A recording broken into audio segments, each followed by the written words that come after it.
নাফরমানি করো, যত নাফরমানি করো আমার, তোমার জন্য আমার রহমতের দরজা সব সময় খোলা থাকবে ইনশাআল্লাহ।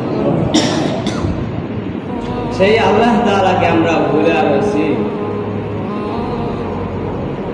মা যেমন তার বাচ্চাকে যতটুকু আগলায়া রাখে, যেমন মা যদি কোনোভাবে আভাস পায় যে তার সন্তানের উপর বিপদ আসতে চলতেছে, ওই মা সন্তানের কাছে দৌড়ে চলে যায়, যা বাবাকে ধরে, তার সন্তানকে ধরে, বাবা তুমি এদিক যাইও না, তুমি পড়া যাবা, তুমি পড়ে যাইও না, পড়া যাবা।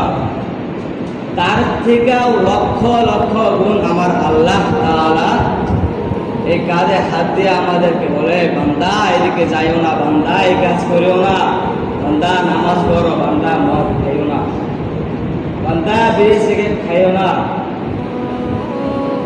এর ফল ভালো হবে না বান্দা, তোমার জন্য সামনে বিপদ আসতেছে।